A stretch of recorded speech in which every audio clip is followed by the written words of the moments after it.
Welcome to second episode of intermediate series of calisthenics. मैं हूं आपका कोच राजन शर्मा।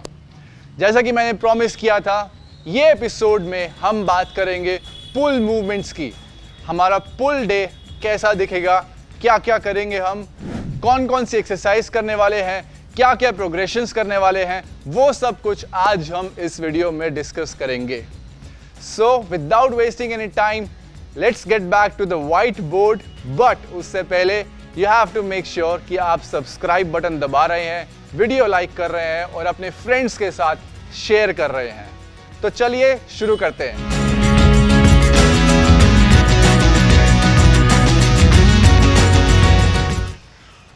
तो देखिए, ये कुछ एग्जाम्पल एक्सरसाइजेज हैं जो कि मैं समझता हूं आपको इंटरमीडिएट लेवल पे आके करनी चाहिए। देखिए, अगर आप मसल अप प्रैक्टिस डालना चाहते हैं तो जैसा कि मैंने पिछली वीडियो में बताया था, जो कि how to plan your workout था, episode 1 of intermediate series, this is episode 2। उसमें बताया था कि आपको सबसे डिफिकल्ट एक्सरसाइज सबसे पहले करनी है। तो इनमें से सबसे डिफिकल्ट एक्सरसाइज मसल अप है। देखिए, आपका प्लान थोड़ा डिफरेंट भी हो सकता है। आपको ये फाइंड आउट करना है कि सबसे डिफिकल्ट एक्सरसाइज कौन सी है, तो उसको रखो पहले नंबर पे। अभी आप मसल अप के किसी भी प्रोग्रेशन पे हो, मान लीजिए आप एक्सप्लोसिव पुल अप प्रैक्टिस कर रहे हो। देखिए, अगर आपको मसल अप के प्रोग्रेशन जानना है कि आप कौन से लेवल पे हो, तो आप जाइए मेरी मसल अप ट्यूटोरियल की वीडियो देखिए, उसमें आपको पता लग जाएगा और वो प्रोग्रेशन आप यहाँ पे डालिए। तो मान लीजिए आप एक्सप्लोसिव पुलअप्स प्रैक्टिस कर रहे हो, उस लेवल पे हो, तो सबसे पहले आप वो डालो 3 to 5 sets, again 3 to 5 reps. 5 into 5 भी कर सकते हो, बेसिक स्ट्रेंथ एक्सरसाइज का रूटीन जो होता है, और आप 5 into 3, जो भी आपका लेवल है। आपको बस ये ध्यान रखना है कि हर सेट में इक्वल एफर्ट आना चाहिए। ऑलमोस्ट थोड़ा बहुत ऊपर नीचे होगा लास्ट के चौथे पांचवें सेट में जाके, बट कोशिश हमेशा ये होनी चाहिए कि हर सेट में इक्वल एफर्ट आए। तो अगर आप 5 सेट कर रहे हो तो पांचों के पांचों में एक्सप्लोसिवनेस उतना ही आना चाहिए, वरना आप सेट्स घटा दीजिए या फिर रेप्स घटा दीजिए। ठीक है। अगर आप ट्रांजिशन पे हो, ट्रांजिशन अगेन आपको अगर जानना है तो मसल अप की वीडियो में जाइए, आप प्लीज देखिए, वहां पे ट्रांजिशन पे हो तो ट्रांजिशन प्रैक्टिस करो, अगेन ऐसे ही 3 to 5 सेट्स, 3 to 5 रेप्स। ठीक है, वो हो गया हमारा पहला एक्सरसाइज मसल अप का। फिर इंटरमीडिएट पे जो ये लेवल है, this is a very good time to start practicing for 1 arm pull up और 1 arm चिन अप।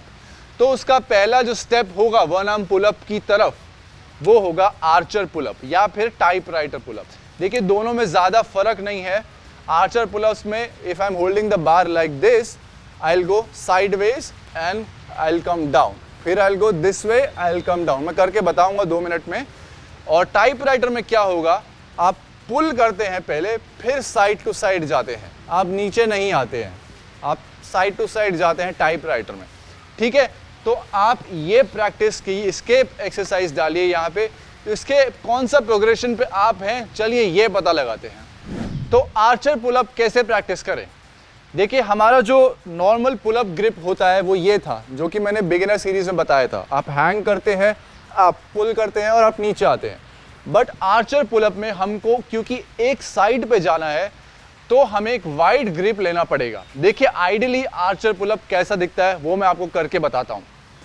तो आपको एक वाइड ग्रिप में बार पकड़ना है और आपको पूरा एक साइड जाना है, ये दूसरा आर्म पूरा स्ट्रेट रहेगा, यानी आर्म बेंड नहीं होगा, आर्म पूरा खुला रहेगा जब आप एक साइड में जाते हैं। बट ऑफ कोर्स आप पहले अटेम्प्ट में तो ऐसा कर नहीं पाएंगे। तो फर्स्ट प्रोग्रेशन क्या होगा कि आप एक वाइड ग्रिप लीजिए और आप जितना साइड में पुल कर सकते हैं उतना कीजिए, और फिर दूसरे साइड। स्टार्टिंग में इतना इतना ही होगा, फिर धीरे धीरे ग्रिप को वाइड करते रहिए और एक साइड पे जाने का कोशिश कीजिए।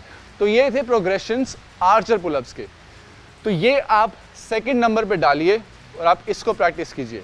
टाइपराइटर भी मैं पहले सजेस्ट करूंगा कि आप आर्चर प्रैक्टिस कीजिए, उसके बाद टाइपराइटर अपने आप ही आ जाएगा, because they both are more और लेस द सेम थिंग। आप इसको बैंड के साथ भी कर सकते हैं प्रैक्टिस। अगर आपके पास रेजिस्टेंस बैंड है तो उसको पहनिए और वो हेल्प करेगा आपको एक साइड में जाने के लिए। अभी ये कहाँ पे हेल्प करेगा, कैसे हेल्प करेगा आपको, देखिए in this exercise we are focusing on one side of the body, because ज़्यादा वेट आपका एक साइड ले रहा है, तो ये जो है आगे जाके वन आर्म पुलअप में भी हेल्प करेगा आपको, बिकॉज धीरे धीरे वो यूनिलैटरल स्ट्रेंथ डेवलप होती जाएगी over the period of time. ठीक है, तो ये था आपका सेकेंड एक्सरसाइज, आर्चर या फिर टाइपराइटर पुलअप। इसके भी आप, क्योंकि आप अभी सीख रहे हैं, this will be the strength exercise for you. आप 3 से 5 सेट रखिए और 3 से 5 ही रेप रेंज रखिए। 3 से कम भी हो चलेगा, बट इक्वल होने चाहिए हर सेट में। ऑलराइट, उसके बाद क्योंकि हम अभी सिर्फ पुलअप्स पे ही प्रैक्टिस कर रहे थे, यहाँ पे it's very important for holistic development कि आप पुलअप्स के वेरिएशंस डालिए, जैसे कि चिनअप्स हो गया, close grip chin-up, close grip pullups, wide grip pullups. Wide grip डालोगे तो अल्टीमेटली आर्चर टाइपराइटर में आपको हेल्प मिलेगा। ठीक है, क्लोज ग्रिप डालोगे तो शायद और किसी जगह पे हेल्प मिलेगा। हर किसी एक्सरसाइज का अलग अलग बेनिफिट होता ही है, कहीं ना कहीं आपको वो हेल्प करेगा ही करेगा। तो आप चिनअप्स डालिए, पुलअप्स के वेरिएशन डालिए।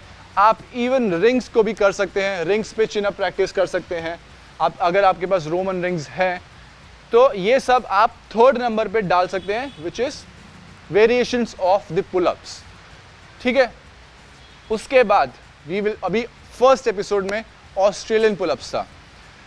आई होप ऑस्ट्रेलियन पुलअप्स आपको अच्छे से आ गया है। आप 15 से 20 आसानी से कर सकते हैं अब, बिकॉज ये जो एक्सरसाइज है ये बहुत इंटेंसिटी में बहुत लो है as compared to the other exercises, इसलिए हम इसको हायर रेप रेंज में रखेंगे, यानी 15 से 25 के बीच में। बट एक पॉइंट ऑफ टाइम आएगा जब आपको लगेगा कि बहुत हो गया, हर बार 25 बहुत ईजी हो गया है, तो क्या किया जाए? तो मैं बताता हूं इसको हार्ड कैसे बना सकते हैं। तो चलिए मैं बताता हूं कि ऑस्ट्रेलियन पुलअप्स को डिफिकल्ट कैसे बनाया जा सकता है। यहाँ पे डिप बार है, आपको पता है सेटअप। अगर आपको नहीं पता है तो बिगिनर सीरीज पे जाइए, आप मेरा पुल वाला वीडियो देखिए, उसमें मैंने अच्छे से समझाया है कि ये कैसे करना है। ओके, इसको हम आर्चर रोज करेंगे। अभी वाइड ग्रिप लीजिए, एक साइड में ऊपर जाइए, डाउन अप डाउन। देखिए इसके दो फायदे हैं, एक तो आपका इंटेंसिटी बढ़ रहा है, दूसरा आपको आर्चर पुलअप्स में, जो कि हमने पहले प्रैक्टिस किया, एक तरह से उसका एक्सेसरी वर्क है, ये उसमें हेल्प करेगा आपको। इसमें आप टाइपराइटर भी प्रैक्टिस कर सकते हैं, pull then go side to side, again आपको टाइपराइटर में हेल्प करेगा ये। ठीक है, और कैसे इंटेंसिटी बढ़ाएंगे चलिए बताता हूं मैं। अगर आपको जानना है कि ऑस्ट्रेलियन पुलअप्स स्टार्टिंग में कैसे करना है, तो आप प्लीज बिगिनर सीरीज में जाइए, पुल वाला वीडियो देखिए, उसमें मैंने ये अच्छे से समझाया है कि आप ऑस्ट्रेलियन पुलअप्स कैसे स्टार्ट कर सकते हैं। बट इस स्टेज पे आपसे 10 से 15 ऑस्ट्रेलियन पुलअप्स आसानी से हो रहे हैं, यानी कि ये चीज आप 10 से 15 रेप्स आसानी से कर पा रहे हैं। अभी इसको डिफिकल्ट बनाने के एक तरीका बताया था मैंने पुल वाली वीडियो में, कि आप लेग्स को एलिवेट कर सकते हैं, मतलब यहाँ पे पैर रख के आप ये कर सकते हैं। ठीक है, बट इससे आगे क्या और कितना एलिवेट करोगे, मैं बताता हूँ कि इंटेंस करने का एक और तरीका है। जैसे हमने टाइपराइटर और आर्चर वहाँ बार पे प्रैक्टिस किया था, वैसे ही हम यहाँ पे प्रैक्टिस करेंगे। जैसे मैं वाइड ग्रिप लूँगा, जैसे कि मैंने वहाँ पे बताया, और पैर स्टार्टिंग में पैर नीचे रखता हूँ और फिर एक साइड जाऊँगा। This is like doing archer body rows या फिर ऑस्ट्रेलियन पुलअप्स। इसको और डिफिकल्ट बनाना है, लेग्स एलिवेट कर दीजिए और कंटिन्यू विद द सेम। ठीक है, अभी इसके दो फायदे होंगे। एक तो आपको यूनिलैटरल स्ट्रेंथ में हेल्प करेगा, यानी when you are pulling with one hand, एक साइड पे ज़्यादा बॉडी वेट आ रहा है। ठीक है, आपका जो एक्सरसाइज है उसकी इंटेंसिटी बढ़ा दी है इसने। दूसरा, जो आप आर्चर और टाइपराइटर पुलअप प्रैक्टिस कर रहे हैं, उसका एक तरह से रिग्रेशन है ये, मतलब ये आपको इवेंचुअली वहाँ पे भी हेल्प करेगा। तो ऐसे आप ऑस्ट्रेलियन पुलअप को डिफिकल्ट बना सकते हो। अभी नेक्स्ट एक्सरसाइज है आपकी स्किन द कैट। देखिए थोड़ा नाम अजीब है, उसको इग्नोर कीजिए, बट ये एक बहुत ही ब्यूटीफुल और बहुत ही एफिशिएंट एक्सरसाइज है अगर आपको फ्रंट लीवर और बैक लीवर सीखना है तो। मतलब लीवर्स जो है उनके लिए बेसिक एक्सरसाइज है स्किन द कैट। मैं आपको करके बताता हूँ कि ये कैसा दिखता है। सो आपको बार ग्रैब करना है, normal pull up bit, okay, bring the knees up, go all the way back and come back. So एक ये बेसिक एक्सरसाइज है जो आपको यहाँ पे इंटरमीडिएट लेवल पे आके डालनी है, क्योंकि आपको यहाँ पे हमारा एम है कि हम फ्रंट लीवर सीखें, इवेंचुअली बैक लीवर सीखें, और ये एक्सरसाइज उसमें आपको हेल्प करेगी। देखिए आइडियली जो किया जाता है वो अभी मैंने बताया, बट आई एम श्योर कि एक गो में, पहले अटेम्प्ट में ही इतना क्लीन नहीं कर पाएंगे आप। तो अब मैं आपको इसके प्रोग्रेशंस बताता हूँ, how to do skin the cat. तो चलिए मैं बताता हूँ कि स्किन द कैट कैसे स्टार्ट कर सकते हो। सबसे पहले तो आपको एक लो बार ढूंढना है जहाँ पे आप ऑस्ट्रेलियन पुलअप्स कर रहे हो, बिकॉज द थिंग इज़ कि आप सीधा हाई बार में प्रैक्टिस करोगे तो शायद फियर की वजह से काफ़ी कुछ आप नहीं कर पाओगे, फियर आपको रोक के रखेगा। तो आप एक लो बार ढूंढिए, प्रॉब्ली आपने वेस्ट लेवल का या फिर चेस्ट लेवल का। अभी आपको क्या करना है, आप नीचे जाइए हैंगिंग पोजीशन पे, बट आप पैर नीचे रखिए। देखिए स्किन द कैट में सबसे ज़्यादा आपका कोर यूज़ होता है, your core strength, your lat strength, पूरा एक रोटेशन करने के लिए। तो स्टार्टिंग में हो सकता है कि आपका कोर इतना स्ट्रॉन्ग ना हो कि आप अपने कोर की हेल्प से पूरा बॉडी ऐसे ऊपर उठा लें। देखिए आइडियली स्किन द कैट में आर्म्स पूरे स्ट्रेट रहते हैं, स्ट्रेट बेंड नहीं होते, पर स्टार्टिंग में आप हल्का सा पुल कर सकते हैं, पुल का हेल्प ले सकते हैं to lift the body up. But आपका गोल हमेशा ये होना चाहिए कि आप आर्म्स को स्ट्रेट रखें। तो हम जाएंगे एक हैंगिंग पोजीशन पे। स्टार्टिंग में आप ऐसे किसी सपोर्ट का हेल्प ले सकते हैं, जैसे मैंने यहाँ पे पैर रखा और यहाँ से ये यहाँ पे पैर रखा और फिर पीछे गया मैं, ये बस इतना ही किया। This is the very first progression कि आप सपोर्ट लेके जाइए। एक सपोर्ट आप यहाँ से नीचे से लेंगे, ठीक है, एक सपोर्ट आप यहाँ से लेंगे और आप पूरा पीछे जाएंगे, ठीक है। नेक्स्ट स्टेप क्या होगा कि आप पीछे जाके पूरा वापस आएंगे, यानी आई टेक द सपोर्ट गया एंड जंप लेके वापस आया। देखिए अभी मैं हाथों को भी यूज़ कर रहा हूँ, किक भी यूज़ कर रहा हूँ, विच इज़ फाइन। अभी हम लर्निंग स्टेज पे हैं। नेक्स्ट स्टेप क्या होगा, जब आपका ये परफेक्ट हो जाएगा कि आप सपोर्ट हटाएं। ये नीचे वाला सपोर्ट हटाया हमने, यहाँ से किया, ये सपोर्ट रहने दिया और पीछे गए। अभी हमने ये वाला सपोर्ट एलिमिनेट कर दिया है, हमने सिर्फ ये वाला सपोर्ट रखा है, ठीक है। जब ये परफेक्ट हो जाए तो ये वाला सपोर्ट भी हटाएंगे हम। मतलब हैंगिंग पोजीशन से स्टार्ट किया, लिफ्ट किया and go all the way back and come down. देखिए एक चीज़ नोट करने वाली है कि आपको हमेशा फुल रोटेशन यूज़ करना है। यहाँ पे एक की फैक्टर है, देखिए शोल्डर एक ऐसा जॉइंट है जिसका सबसे ज़्यादा रेंज ऑफ मोशन है। ये पूरा 360 डिग्री रोटेट होता है शोल्डर, समझ रहे हो। तो इसमें शोल्डर का मोबिलिटी बहुत इंपॉर्टेंट है, बहुत ही ज़्यादा इंपॉर्टेंट है मैं तो बोलता हूँ। अगर आपका शोल्डर मोबिलिटी कम है तो हो सकता है कि आप पूरा पीछे नहीं जा पाएंगे। आपका ये लेस मोबिलिटी की वजह से रेंज ऑफ मोशन कम हो जाएगा। फर्स्ट एपिसोड में याद है मैंने बोला कि आप मोबिलिटी में हफ्ते में 3 बार प्रैक्टिस कीजिए मोबिलिटी को, ताकि आपकी जो एडवांस मूव्स है, इंटरमीडिएट के स्किल हैं, वो अच्छे से हो पाएँ। तो दैट्स वाई यहाँ पे मोबिलिटी एक की रोल है। So over the period of time हम लो बार से हाई बार पे आएंगे। तो चलिए जानते हैं कि हाई बार पे कैसे प्रैक्टिस करना है। आपको क्या करना है, देखिए अभी हमारा ये चीज़ परफेक्ट हो गई है कि हम हैंगिंग पोजीशन से सीधा ऊपर जा सकते हैं। तो मैं हैंग करूंगा और lift the legs up, go down, जितना नीचे जा सकता हूं जाऊंगा एंड देन कम अप।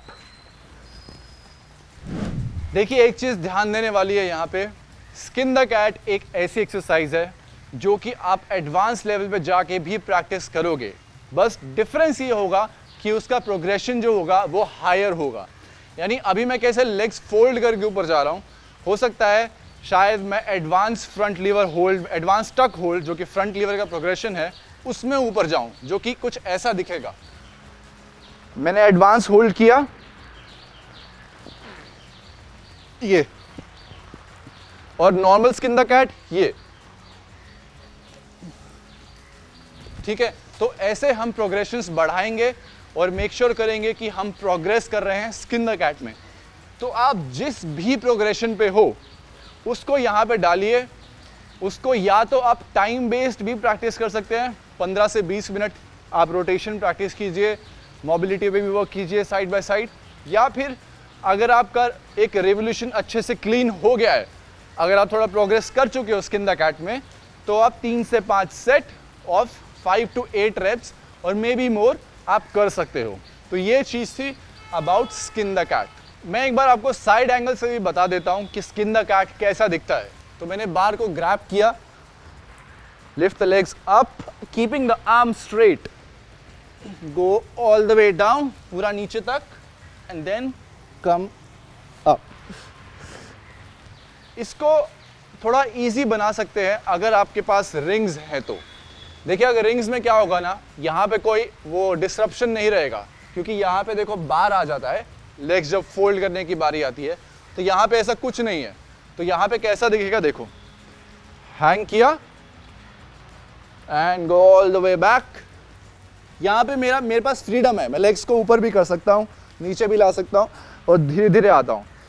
तो दिस पीस ऑफ इक्विपमेंट जिसे हम रोमन रिंग्स बोलते हैं, मैं हाईली रिकमेंड करूंगा आपको कि आप एक सेट खरीद के रखिए।